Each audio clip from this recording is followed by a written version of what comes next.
So hello everyone, welcome to Verma GSG के once again. इस video में हम लोग क्या पढ़ने वाले हैं, राज्य व्यवस्था यानी कि इंडियन पॉलिटी से रिलेटेड पूरा का पूरा जो भी आरआरबी में जो क्वेश्चंस आ रहा है, चाहे वह एनटीपीसी का हो, चाहे वह ग्रुप डी का हो, इवन और भी कोई एग्जाम्स हो, वो सब में। क्योंकि हम लोग क्या कर रहे हैं ना, सिर्फ क्वेश्चंस नहीं देखते हैं, हम लोग उसमें से रिलेटेड डिटेल भी पढ़ते हैं। तो डिटेल तो कहीं और किसी और एग्जाम में भी आ सकता है। तो ये सारा का सारा क्वेश्चन जो होगा पॉलिटी से रिलेटेड होगा और ये किसी भी एग्जाम्स के लिए भी इंपॉर्टेंट हो जाता है। ठीक है, ध्यान में रखिएगा। हो सकता है आपको लगे कि हाँ भाई ये तो एनटीपीसी का क्वेश्चन है, एसएससी में कैसे आएगा। तो ठीक है, मानते हैं ये क्वेश्चन नहीं आएगा, लेकिन इससे रिलेटेड जो है ये डेटा है और भी जो नया नया चीज़ जो आएगा इसमें वो तो आ सकता है ना। तो ये पूरा का पूरा हॉलिस्टिक फॉर्म में आपको पूरा का पूरा मिल जाएगा।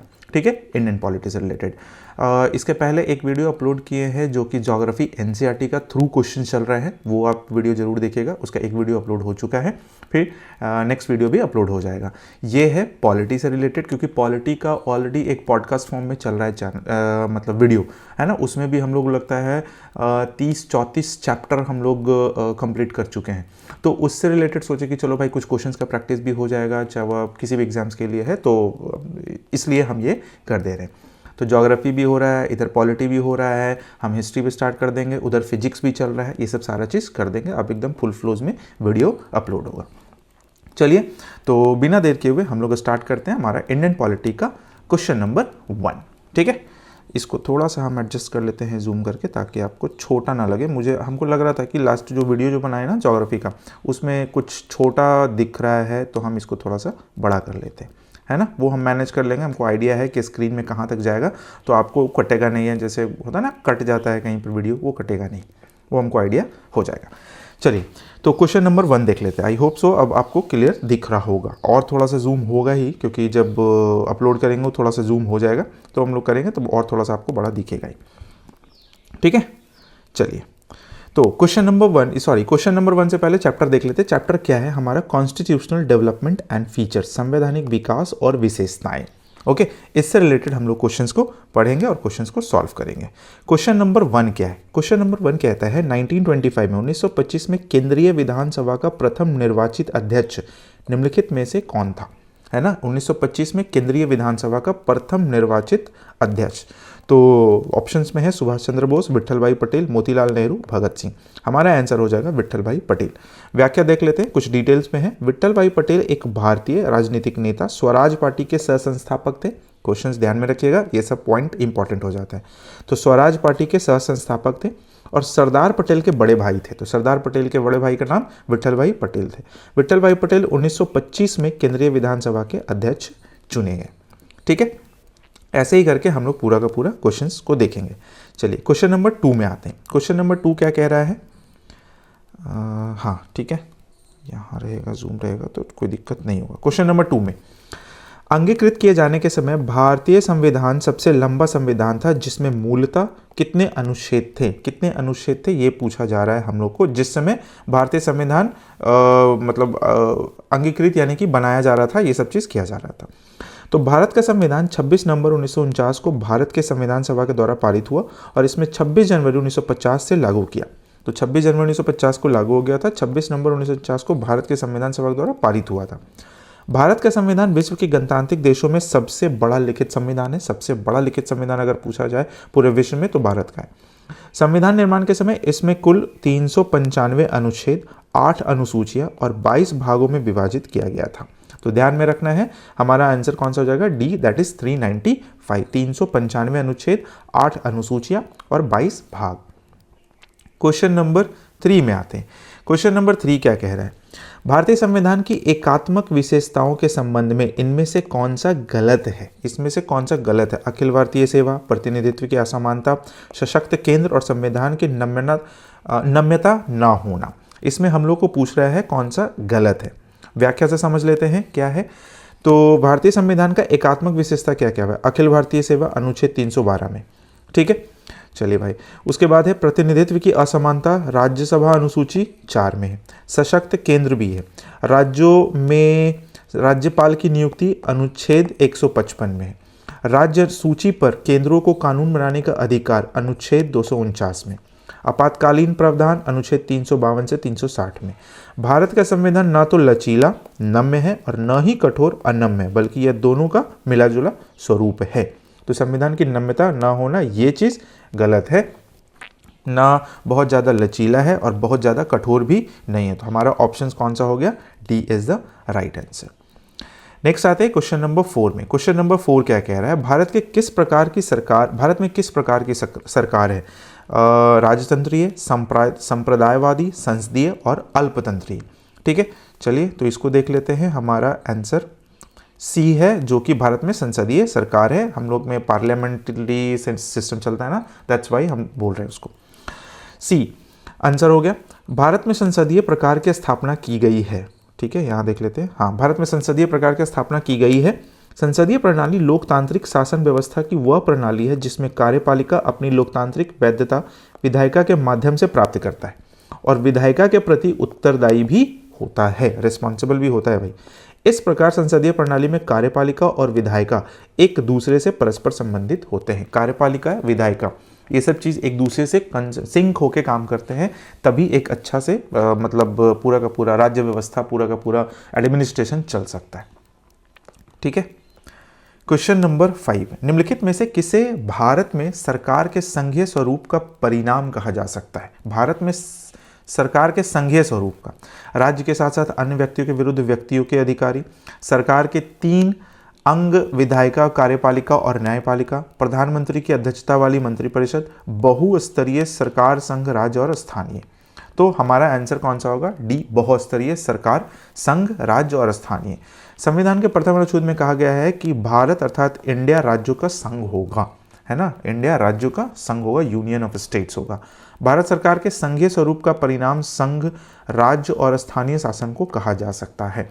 तो यहाँ 3 चीज मिलकर, यानी कि संघ, राज्य और स्थानीय मिलकर पूरा का पूरा बहुस्तरीय सरकार चला रहे होते हैं। चलिए क्वेश्चन नंबर 6 में आते हैं। क्वेश्चन नंबर 6 क्या है? निम्नलिखित में से कौन सा भारतीय संविधान की एक प्रमुख विशेषता नहीं है? प्रमुख विशेषता नहीं है। संघवाद की स्थापना, ये तो है। सरकार का संसदीय स्वरूप, ये भी है। मूल अधिकार भी है। सामंतशाही को प्रोत्साहन, ये नहीं है, ये चीज नहीं है। संघवाद की स्थापना, सरकार का संसदीय स्वरूप, मूल अधिकार, नीति निर्देशक तत्व आदि भारतीय संविधान की विशेषता है, जबकि सामंतशाही को प्रोत्साहन भारतीय संविधान का अंग नहीं है। सामंतशाही को ये प्रोत्साहन मोटिवेट नहीं करता है। ठीक है, चलिए क्वेश्चन नंबर 7 में आ जाते हैं। क्वेश्चन नंबर 7 क्या है? भारतीय संविधान की संघीय व्यवस्था के संबंध में इनमें से कौन सी विशेषता सही है? संघीय व्यवस्था के संबंध में कौन सा चीज सही है बोल रहा है। तो संसद के निम्न सदन में राज्यों का समान प्रतिनिधित्व, ए ऑप्शन में है। बी, द्वैध शासन, है ना। फिर संसद के उच्च सदन में सभी राज्यों का समान प्रतिनिधित्व, दोहरी नागरिकता। सही है ये पूछा जा रहा है, तो द्वैध शासन सही है, बाकी सब गलत है। ये सब चीज गलत हो गया। कैसे, समझ लेते हैं। भारतीय संविधान की संघीय व्यवस्था की विशेषता संविधान की सर्वोच्चता है। संविधान द्वारा केंद्रीय सरकार और इकाइयों की सरकार में विभाजन है। लिखित एवं कठोर संविधान है, ये तो देख ही चुके हैं। स्वतंत्र उच्चतम न्यायालय है। द्विसदनीय व्यवस्थापिका है। दोहरा शासन प्रणाली इत्यादि, ये सब सारा चीज है। तो ये हमारा ए नहीं है, सी नहीं है और डी नहीं है, बी है। इसलिए यहां पर कौन सी विशेषता सही में हम लोग बी को टिक कर रहे हैं। ठीक है, चलिए क्वेश्चन नंबर 8 में आ जाते हैं। क्वेश्चन नंबर 8 क्या कह रहा है? भारतीय संविधान में कितने देशों से विशेषताएं ली गई है? भारतीय संविधान में कितने देशों से विशेषता ली गई है? बोला जाता है ना कि ये बोरो किया गया बहुत कंट्री से, बहुत कंट्री को स्टडी किया गया है और वहां से बहुत सारा रूल्स, रेगुलेशंस, कॉन्स्टिट्यूशंस, ये वो फलाना ढिमकाना लिया गया है, वो चीज़ है। तो इसमें पूछा जा रहा है भारतीय संविधान में कितने देशों से विशेषताएं ली गई है। तो टोटल कितने से लिए गए हैं भाई? तो 10 कंट्री से लिया गया है। देख लेते हैं कौन कौन है। नंबर 1 में संयुक्त राज्य America, USA, Ireland, Australia, Germany, Japan, Britain, France, Canada, रूस और दक्षिण अफ्रीका। ये टोटल 10 कंट्री से अडॉप्ट किया गया है कुछ कुछ, जो कि हम लोग कॉन्स्टिट्यूशन में देखते हैं। क्वेश्चन नंबर 9, निम्नलिखित में से किसके सर्वप्रथम भारत के लिए संविधान सभा के गठन का प्रस्ताव रखा था? किसने सर्वप्रथम भारत के लिए संविधान सभा का गठन का प्रस्ताव रखा था? तो ये कौन रखे थे भाई? Sachchidanand Sinha, KM. Munshi, BN. Rao, MN. Rao. तो MN. Rao is the right answer. Bharat में औपचारिक रूप से एम.एन. राव द्वारा भारत के लिए संविधान सभा का गठन 1934 में 1934 में का प्रस्ताव रखा गया था। 31 दिसंबर 1929 को पंडित जवाहरलाल नेहरू द्वारा लाहौर अधिवेशन में संविधान सभा के बारे में जिक्र किया गया था। लाहौर अधिवेशन में जिक्र किया गया कि भाई ऐसा ऐसा रखा गया है, बताओ क्या करना है। साल 1942 में क्रिप्स मिशन ने भारत में संविधान सभा का गठन की बात को पूरी तरह से स्वीकार लिया। अब 1942 में क्या हुआ ना कि जो क्रिप्स मिशन था वो भारत में संविधान सभा के गठन के बाद को पूरा का पूरा अडॉप्ट कर लिया, मान लिया कि भाई चलो ठीक है, अच्छा है, कर लेते हैं। लेकिन 1946 में कैबिनेट मिशन प्रस्ताव द्वारा इसे व्यवहारिक रूप दिया गया, लेकिन 1946 में फिर इसको अमल में लाया गया। फिर ऐसे करते करते 1950 में पूरा का पूरा कॉन्स्टिट्यूशन तैयार हो गया, लागू हो गया था। नेक्स्ट में आते हैं क्वेश्चन नंबर 10 में। क्वेश्चन नंबर 10 क्या कह रहा है, भारतीय संविधान का अनुच्छेद 24 शोषण के विरुद्ध अधिकार से संबंधित है। इस अनुच्छेद के अनुसार किसी कारखाने या खादान में काम करने हेतु सरकार द्वारा निर्धारित न्यूनतम आयु कितनी है, दैट इज 14 ईयर्स। 14 साल से कम उम्र का बच्चा कोई भी इंसान काम नहीं कर सकता है फैक्ट्रीज वगैरह में। ठीक है, ये क्वेश्चन आया हुआ है आरआरबी ग्रुप डी में शिफ्ट 3 में। ऑप्शन ने व्याख्या देख लेते हैं। भारतीय संविधान का अनुच्छेद 24 शोषण के विरुद्ध अधिकार से संबंधित है। इस अनुच्छेद के अनुसार किसी कारखाने या खदान में काम करने हेतु, यानी कि कोई भी फैक्ट्री में अगर कोई काम कर रहा है जिसका आयु 14 साल से कम है तो फिर वो इलीगल हो गया। हालांकि यह किसी नुकसान ना पहुंचाने वाला अथवा गैर जोखिम युक्त कार्यों के नियोजन का प्रतिशोध नहीं करती है। बाल श्रम प्रतिषेध एवं विनिमय अधिनियम 1986 इस दिशा में सर्वाधिक महत्वपूर्ण कानून है। यानी कि अगर बच्चा है 14 साल से कम का तो खैर काम नहीं कर सकता है किसी भी हाल में। पूरा का पूरा अगर किसी होटल में काम कर रहा है, किसी फैक्ट्री में काम कर रहा है किसी तरह का, तो सीधा उसका लाइसेंस कैंसिल किया जाता है। बट ऐसा नहीं कि अभी के टाइम में काम नहीं हो रहा है। जाकर देखिए जहाँ पटाखा बन रहा है, ठीक है ना, वहाँ बच्चा लोग काम कर रहा है, लेकिन उधर ध्यान नहीं जा रहा है। क्यों नहीं जा रहा है ये शायद आप लोग भी बता सकते हैं कमेंट में कि पटाखे बनाने वाली फैक्ट्री में बच्चे लोग काम कर रहे हैं लेकिन उनका ध्यान बच्चों पर अभी नहीं जा रहा है। क्यों नहीं जा रहा है कमेंट सेक्शन में ज़रूर बताइएगा। एक लाइन में बताइए कि आखिर सरकार का ध्यान उधर क्यों नहीं जा रहा है। ओके, नेक्स्ट क्वेश्चन है 11 नंबर। भारत के संविधान के संदर्भ में इनमें से संविधान सभा के निर्वाचित अध्यक्ष कौन थे? तो कौन थे भाई? डॉक्टर राजेंद्र प्रसाद, ये सबको पता भी है। भारत के संविधान के संदर्भ में डॉक्टर राजेंद्र प्रसाद संविधान सभा के निर्वाचित अध्यक्ष थे। डॉक्टर राजेंद्र प्रसाद को 11 दिसंबर 1946 को संविधान सभा का स्थायी अध्यक्ष निर्वाचित किया गया था। 11 दिसंबर 1946 को। सच्चिदानंद सिन्हा को संविधान सभा का अस्थायी अध्यक्ष 9 दिसंबर 1946 को चुना गया। 9 दिसंबर 1946 को चुन लिया गया था सच्चिदानंद सिन्हा को। नेक्स्ट आते हैं क्वेश्चन नंबर 12। क्या कह रहा है? मसौदा समिति के अध्यक्ष कौन थे जिनके पास संविधान का मसौदा तैयार करने का कार्य था? ठीक है, मसौदा समिति के अध्यक्ष का नाम पूछा जा रहा है। चलिए हम लोग देख लेते हैं आंसर। तो हमारा आंसर कौन सा हो जाएगा भाई? मसौदा समिति के अध्यक्ष डॉक्टर BR अम्बेडकर थे जिनके पास संविधान का मसौदा तैयार करने का कार्य था। रूपरेखा, इसका गठन 29 अगस्त 1947 को किया गया था और इसमें 7 सदस्य शामिल थे। रूपरेखा तैयार करने का मतलब जिम्मेवारी दिया गया था इनको। क्वेश्चन नंबर 13 क्या है? क्वेश्चन नंबर 13 है, राजनीतिक व्यवस्था का कौन सी विधा अलग अलग राज्यों या अन्य व्यवस्थाओं को एक व्यापक राजनीतिक प्रणाली के भीतर इस तरह एकजुट करती है कि प्रत्येक को अपनी अखंडता बनाए रखने का प्रावधान मिलता है ना? तो ये हो जाता है संघवाद, ये मतलब यूनियन फॉर्मेशन। ठीक है, यूनियन के फॉर्म में रहते हैं हम लोग, यूनियन गवर्नमेंट चलता है ना पूरा का पूरा, इसी चीज़ को लेके बोला गया यहाँ पर। तो देश के शासन को चलाने के लिए शक्तियों के विभाजन का सिद्धांत संघवाद कहलाता है। इस शासन प्रणाली में प्रशासनानुसार अलग अलग राज्यों या अन्य राज्य व्यवस्थाओं को एक व्यापक राजनीतिक प्रणाली के भीतर इस तरह एकजुट किया जाता है कि प्रत्येक अखंडता बनाए रखने का प्रावधान मिलता है। संघवाद संवैधानिक तौर पर शक्ति को साझा करता है, सब लोग मिलजुल के काम करता है ना? पॉलिटिकल पार्टीज हो गया, चाहिए वो सब कुछ, बहुत सारा चीज़। नेक्स्ट है क्वेश्चन नंबर 14। निम्न में से भारतीय संविधान का कौन सा अनुच्छेद कार्यपालिका से न्यायपालिका के पृथक्करण से संबंधित है? कार्यपालिका से न्यायपालिका के पृथक्करण से संबंधित है, तो ये है अनुच्छेद 50 में। भारतीय संविधान के कार्यपालिका तथा न्यायपालिका के पृथक्करण का प्रावधान रखा गया है। कार्यपालिका से तथा न्यायपालिका के पृथक्करण का भारत में एकीकृत तथा स्वतंत्र न्यायिक प्रणाली को अपनाया गया है। ध्यातव्य है कि संविधान के भाग 4 अनुच्छेद 36 से 51 नीति निर्देशक तत्वों के अध्याय के अंतर्गत ही अनुच्छेद 50 में इसका विवरण है ना? भाग 4 में अनुच्छेद 36 से 51 नीति निर्देशक तत्वों के अंदर ही है। कुछ यहाँ पर अनुच्छेद है वो भी देख लेते हैं। अनुच्छेद 51 अंतर्राष्ट्रीय शांति एवं सुरक्षा की अभिवृद्धि। अनुच्छेद 52 भारत का एक राष्ट्रपति होगा। और अनुच्छेद 53 संघ की कार्यपालिका शक्ति राष्ट्रपति में निहित होगी। तो ये इंपॉर्टेंट भी था। 51, 52, 53 राष्ट्रपति होगा, ये अनुच्छेद 52 में बताया गया, कहा गया, लिखा गया, जो भी बोल लीजिए। क्वेश्चन नंबर 15, निम्नलिखित में से कौन सा सांकेतिक शब्द कीवर्ड देश में सरकार से एक से अधिक अस्त्रों के अस्तित्व को सुपरिभाषित करती है? मतलब एक से अधिक कीवर्ड है जो कि है संघवाद, यूनियन, जिसको हम लोग फेडरलिज्म भी बोलते हैं, ठीक है ना, वही चीज है, संघवाद ही है वो कीवर्ड। तो संघवाद शब्द की उत्पत्ति लैटिन शब्द फोइडस से हुई, जिसका अर्थ होता है समझौता या अनुबंध। संघवाद दो तरह से सरकार के मध्य सत्ता साझा करने तथा संबंधित क्षेत्रों से नियंत्रित हेतु का समझौता है ना, दो तरह की सरकारों के मध्य। भारत के लिए संघवाद केंद्रीय तथा राज्य सरकारों के बीच अधिकारों का वितरण है। तो भारत में अगर फेडरलिज्म देखते हैं तो इसमें सेंट्रल गवर्नमेंट और स्टेट गवर्नमेंट के बीच का कोलैबोरेशन है, मतलब एक तरीके से सिंक्रोनाइजेशन बोल सकते हैं। नेक्स्ट है क्वेश्चन नंबर 16, भारतीय संविधान की कौन सी विशेषता राज्य स्तर पर और केंद्र में सरकारों के अस्तित्व को संदर्भित करती है? धर्मनिरपेक्षता, संघवाद, सरकार का संसदीय स्वरूप, मौलिक अधिकार। तो आपको क्या लगता है? ये हो जाएगा बी, दैट इज संघवाद, जो कि अभी हम लोग पढ़ भी रहे थे, फेडरलिज्म। देख लेते हैं व्याख्या में क्या है। भारतीय संविधान के संघवाद की विशेषता राज्य स्तर पर केंद्र में सरकारों के अस्तित्व को संदर्भित करती है। संघवाद सरकार का एक रूप है जिसमें शक्ति को राष्ट्रीय सरकार और अन्य छोटी सरकारी इकाइयों के बीच विकसित किया जाता है, एक बड़ा फॉर्म में और फिर उसके नीचे छोटा छोटा। यह राजशाही जैसे एकात्मक सरकार के बीच संतुलन बनाने का प्रयास करता है, जिसमें केंद्रीय प्राधिकरण के पास विशेष शक्ति होती है। अल्टीमेटली ये बोला जा रहा है फेडरलिज्म में भाई कि सरकार जो है ना वो मिलजुल के काम करेगा, एक बड़े लेवल पर, एक फिर छोटे लेवल पर, ठीक है ना। उसी तरीके से फिर ब्लॉक लेवल में भी चले आते हैं हम लोग। नेक्स्ट है क्वेश्चन नंबर 17, स्वतंत्रता के बाद भारत की संविधान सभा के अध्यक्ष कौन थे? स्वतंत्रता के बाद का बात किया जा रहा है तो डॉक्टर राजेंद्र प्रसाद थे। C Rajagopalachari, Acharya Narendra Dev, doctor B.R. Ambedkar, doctor Rajendra Prasad, ठीक है।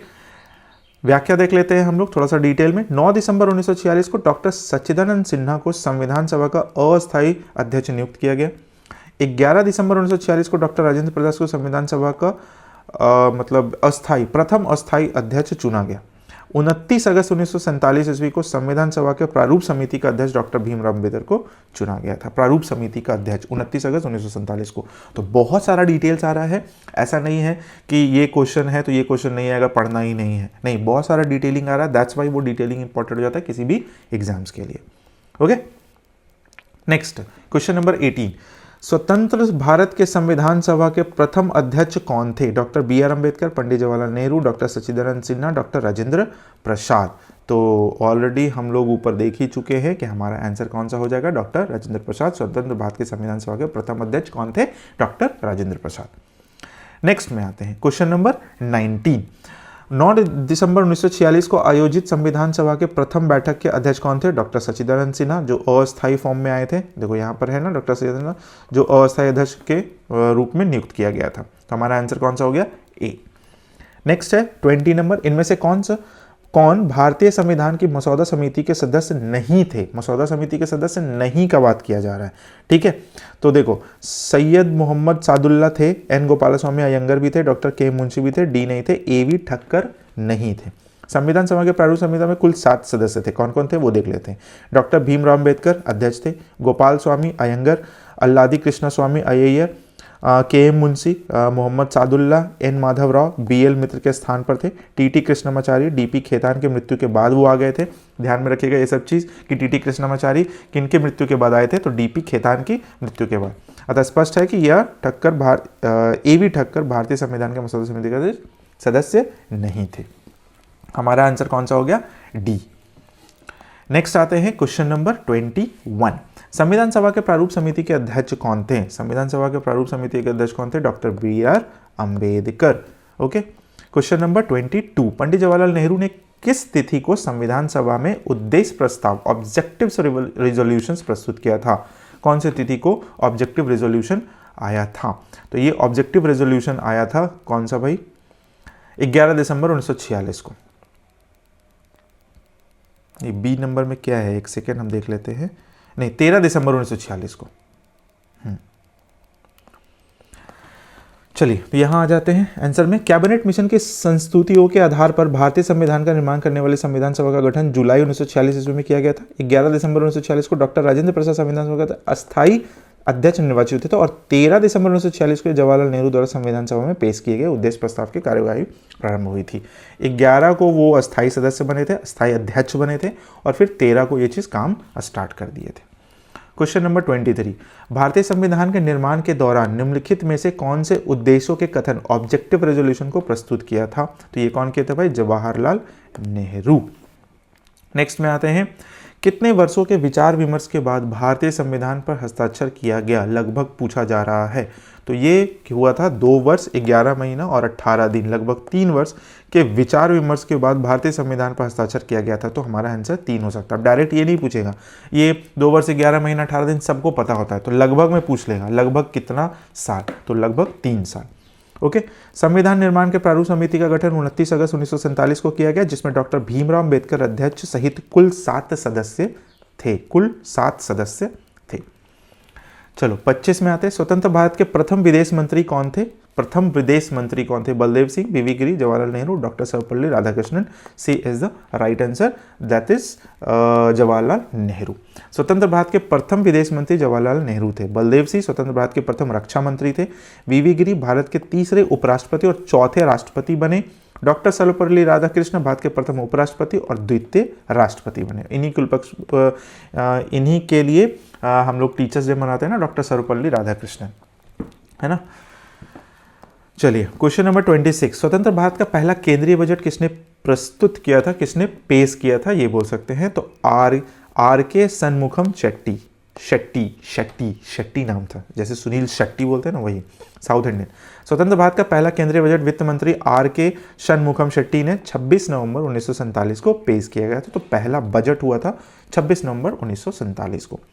भारत के संविधान का मसौदा तैयार करने के लिए संविधान सभा ने डैश को मसौदा समिति का गठन किया था। किस दिन मसौदा समिति का गठन हुआ था? 29 अगस्त 1947 को, है ना।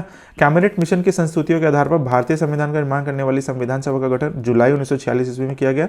संविधान सभा द्वारा 29 अगस्त 1947 को एक संकल्प पारित किया करके प्रारूप समिति का गठन किया गया तथा इसके अध्यक्ष के रूप में डॉक्टर भीमराव अंबेडकर को चुना गया।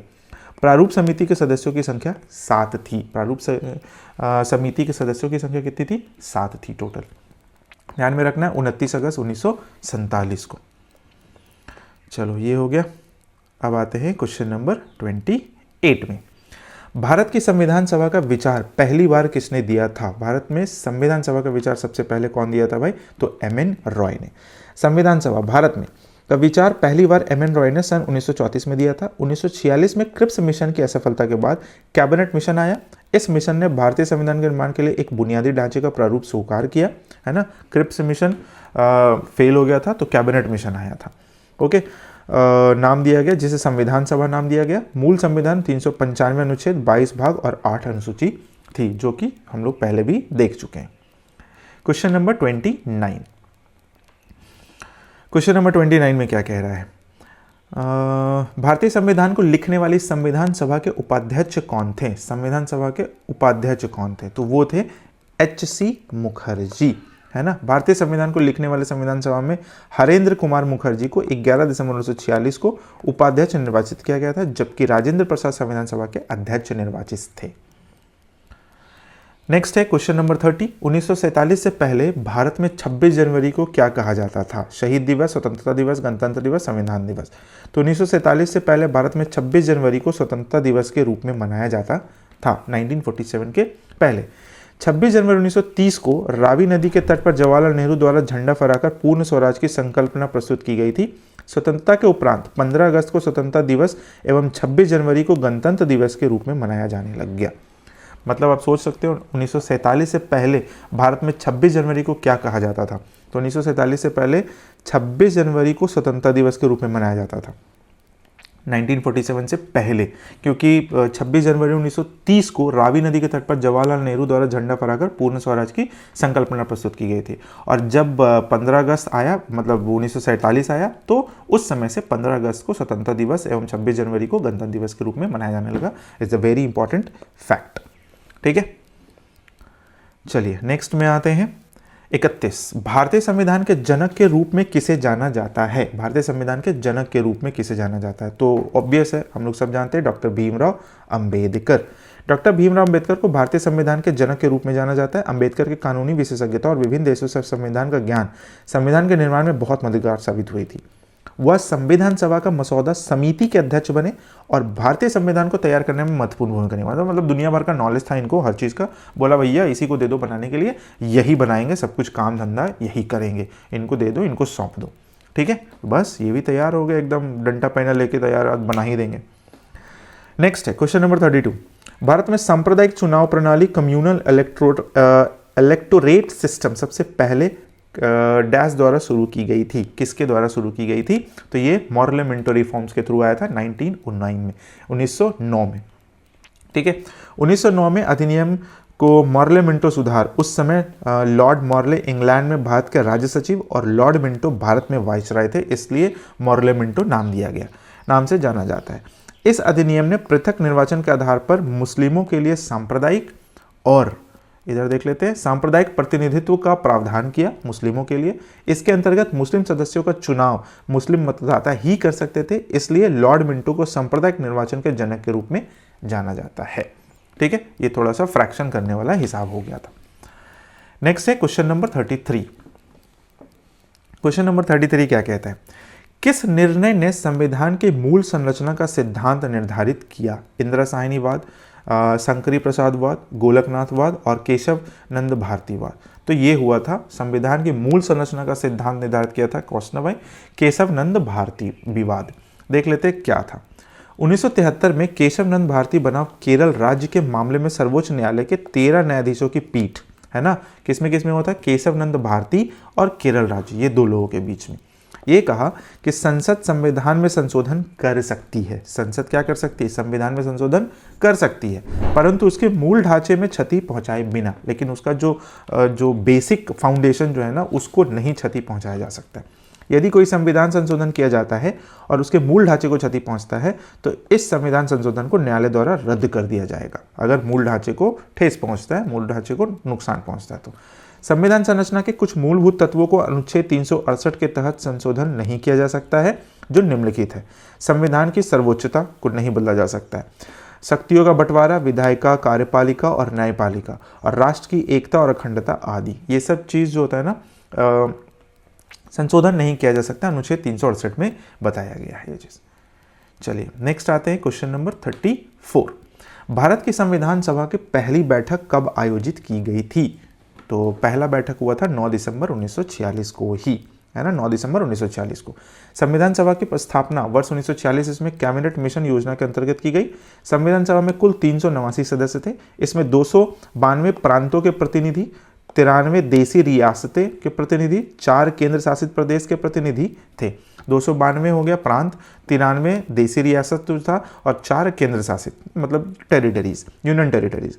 संविधान सभा की पहली बैठक 9 दिसंबर 1946 को हुई थी। 9 दिसंबर 1946 को हो गया था, जिसमें सच्चिदानंद सिन्हा को अस्थायी अध्यक्ष बनाया गया था। पहले भी देखें, 11 दिसंबर 1946 को डॉक्टर राजेंद्र प्रसाद को स्थायी अध्यक्ष बना दिया गया।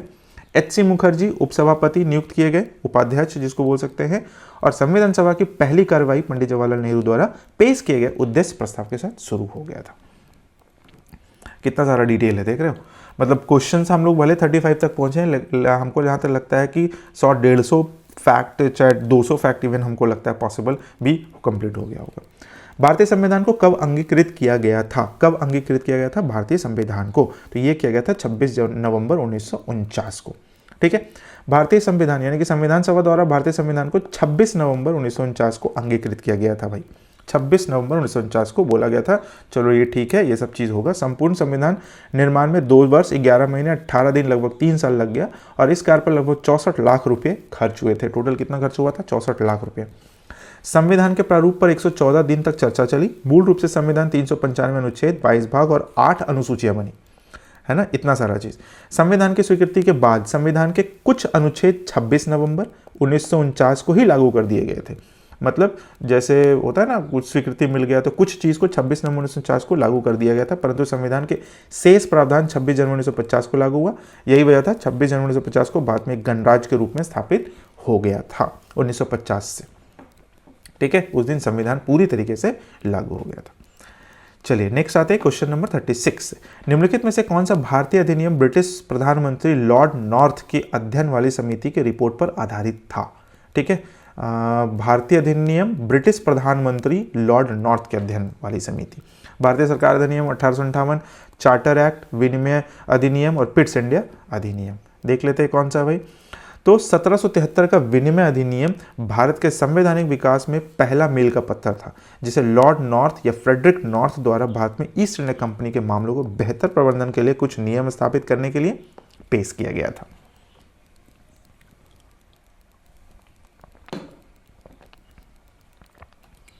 ठीक है, थोड़ा सा पानी भी पी लिए हम। ओके, नेक्स्ट आते हैं क्वेश्चन नंबर 37। विश्व का सबसे लंबा लिखित संविधान किस देश का है? ऑब्वियस है, भारत का ही है।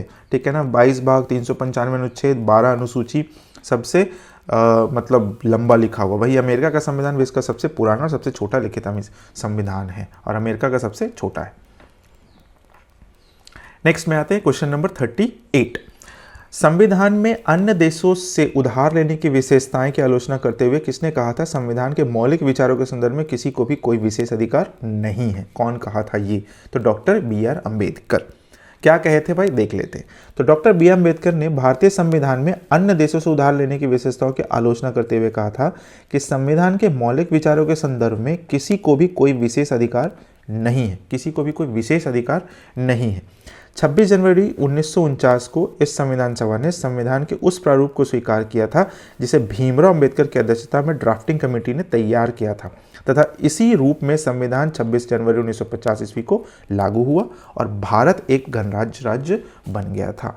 तो थोड़ा सा उस समय आलोचना हुआ था इस चीज़ का कि विदेश से जो चीज़ अडॉप्ट किया जा रहा है वो अच्छा है नहीं है, चाहे उसके एवज में कोई स्पेशल राइट दिया जा रहा है नहीं दिया जा रहा है, ऐसा कुछ नहीं था। ये कौन कर रहे थे भाई? तो डॉक्टर बी.आर. अंबेडकर। नेक्स्ट आते हैं 39। भारत के संविधान की मसौदा समिति के अध्यक्ष कौन थे? तो ये भी सबको पता हो गया है क्योंकि ये रिपीट हो गया, doctor B R. Ambedkar. Next question number 40। भारतीय संविधान के संबंध में निम्नलिखित में से कौन सा कथन सही है? कौन सा कथन सही है? तो यह कई संविधानों का मिश्रण है, ये तो सही है भाई। यह पूरी तरह से ब्रिटिश संविधान? नहीं। यह केवल भारत सरकार अधिनियम के आधार पर? नहीं। यह पूरी तरह से कनाडा संविधान? नहीं। तो ये हमारा राइट आंसर हो गया। भारतीय संविधान कई संविधान का मिश्रण है। भारतीय संविधान में अनेक देशी और विदेशी स्रोतों 10 कंट्री था, वो हम लोग डिस्कस कर चुके हैं पहले के क्वेश्चन में। लेकिन भारतीय संविधान में सबसे अधिक प्रभाव भारतीय शासन अधिनियम 1935 का है। भारतीय संविधान के 395 अनुच्छेदों में से लगभग 250 अनुच्छेद ऐसे हैं जो 1935 ईस्वी में अधिनियम से या तो शब्दशः ले लिए गए थे जैसे एज इट इज था, या फिर उनमें थोड़ा बहुत परिवर्तन कर लिया गया था। तो ऐसा नहीं कि पूरा का पूरा कॉन्स्टिट्यूशन ही ले लिया गया, अडॉप्ट कर लिया गया बाहर से, नहीं। सोच रहे उसमें लगभग 250 ऑलरेडी बना हुआ था हमारा, कुछ कुछ जो था वो हम बाहर से लिए। चलिए नेक्स्ट क्वेश्चन नंबर 41 क्या कहता है, देख लेते हैं। भारत में कौन सा दिन संविधान दिवस के रूप में मनाया जाता है? 26 नवंबर, 15 अगस्त, 14 अप्रैल, 6 दिसंबर। तो हमारा आंसर हो जाएगा 26 नवंबर को। 26 नवंबर को संविधान दिवस के रूप में मनाया जाता है। क्यों मनाया जाता है? क्योंकि 2015 में डॉक्टर भीमराव अंबेडकर जी का 125वां जयंती था और उसी दिन ये अनाउंस कर दिया गया कि इस दिन संविधान दिवस के रूप में मनाया जाएगा।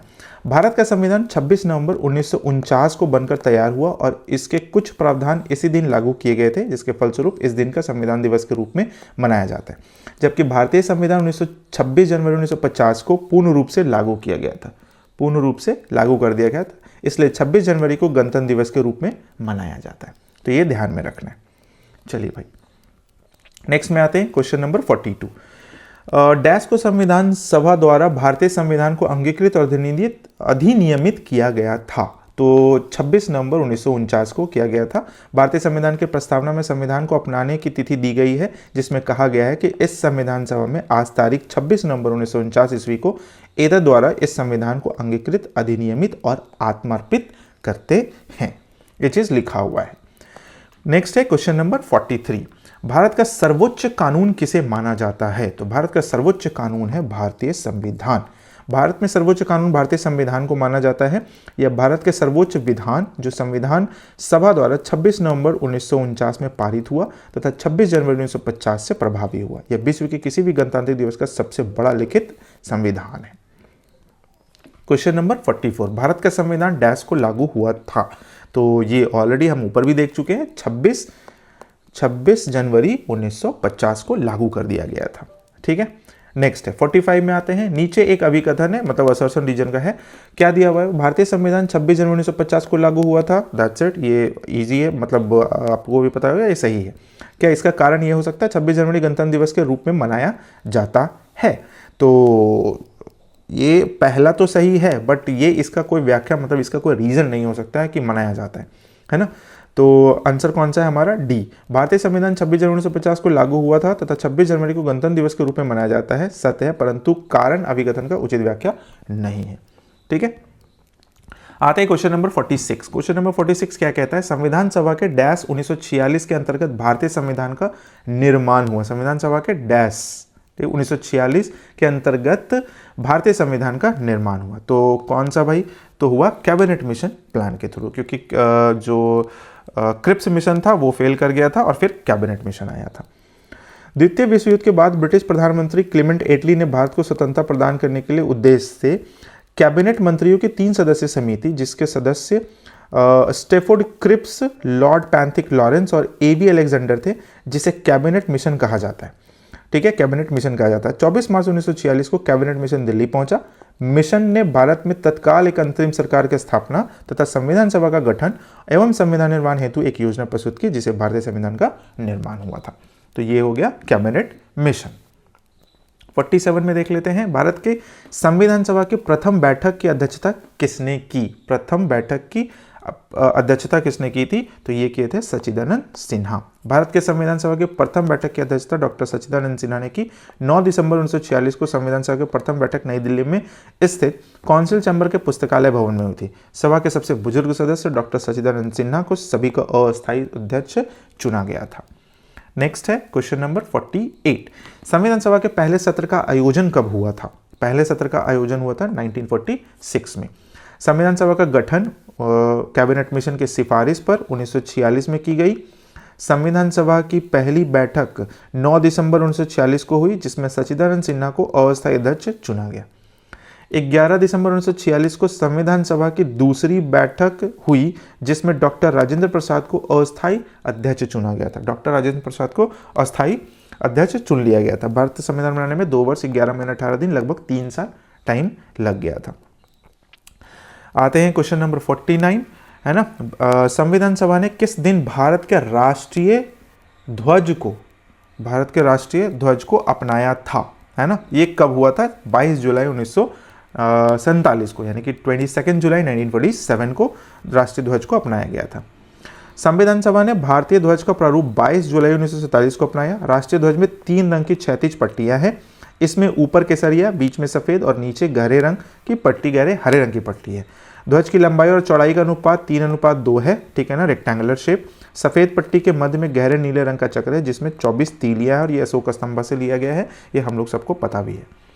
क्वेश्चन नंबर 50 इस वीडियो का लास्ट क्वेश्चन है ना। 50 क्वेश्चन, क्योंकि फिर बहुत ज़्यादा लंबा हो जाएगा। भारत का राष्ट्रीय प्रतीक भारत सरकार द्वारा कब अपनाया गया था? तो ये कब अपनाया गया था भाई? तो 26 जनवरी 1950 को भारतीय सरकार द्वारा कब अपनाया राष्ट्रीय प्रतीक को? अशोक द्वारा सारनाथ में स्थापित सिंह स्तंभ भारत का राष्ट्रीय प्रतीक है।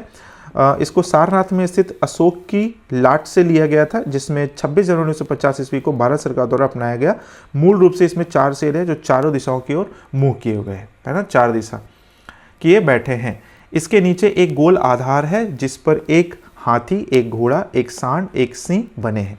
सिंह स्तंभ के आधार पर सत्यमेव जयते देवनागरी लिपि में अंकित है। सत्यमेव जयते शब्द मुंडक उपनिषद से लिया गया है, ये भी ध्यान में रखना है, इंपॉर्टेंट है। ठीक है, तो ये हो गया टोटल 50 क्वेश्चन, जिसमें मतलब हम लोग राज्य व्यवस्था को स्टार्ट करके 50 क्वेश्चन कंप्लीट किए और इसमें पूरा का पूरा बहुत सारा फैक्ट भी देखे। ठीक है, तो आई होप कि आपको ये वीडियो पसंद आया। अब नेक्स्ट वीडियो में हम लोग क्वेश्चन नंबर 51 to 100 चलेंगे। ठीक है, अगर आपको वीडियो पसंद आया, अगर आप नए आए हैं तो चैनल को सब्सक्राइब कर लीजिएगा, और वीडियो पसंद आया तो वीडियो को लाइक कर लीजिएगा, और अगर कुछ एडवाइस देना है, कुछ सुझाव देना है तो कमेंट में जरूर बताइएगा।